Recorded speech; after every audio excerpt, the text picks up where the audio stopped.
وسلم হযরত আবু উমামা রাদিয়াল্লাহু তাআলা আনহু হতে বর্ণিত তিনি বলেন আন্না রাজুলান ক্বালা ইয়া রাসূলুল্লাহ সাল্লাল্লাহু আলাইহি ওয়াসাল্লাম কোন এক ব্যক্তি আল্লাহর পয়গম্বর মুহাম্মদ আরবি সাল্লাল্লাহু আলাইহি ওয়াসাল্লামকে জিজ্ঞাসা করলেন মা হাক্কুল ওয়ালিদাইন আলা ওয়ালাদিহা আল্লাহর পয়গম্বর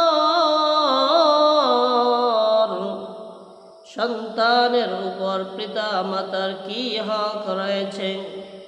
আল্লাহর পয়গম্বর সন্তানের প্রতি তার পিতামাতার যে হক রয়েছে সেগুলি বর্ণনা না করে আল্লাহর পয়গম্বর সহজভাবে সুজা বলে দিলেন ক্বালাহুমা জান্নাতুকা ও সাহাবী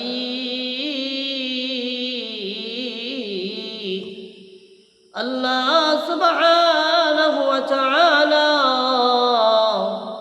সন্তানের জন্য পিতা মাতাকে জান্নাত বানিয়ে দিয়েছেন ওয়ানারুকা আবার সন্তানের জন্য পিতা মাতাকে মহান আল্লাহ জাহান্নাম বানিয়ে দিয়েছেন আল্লাহর পয়গম্বর এই কথা বলার পরে সাহাবীরা আশ্চর্য হয়ে গেলেন পিতামাতা জান্নাত আবার পিতামাতাই জাহান্নাম কেমন ভাবে হয় আল্লাহর পয়গম্বর মুহাম্মদ আরবি সাল্লাল্লাহু আলাইহি ওয়াসাল্লাম বলেন ও সাহাবীরা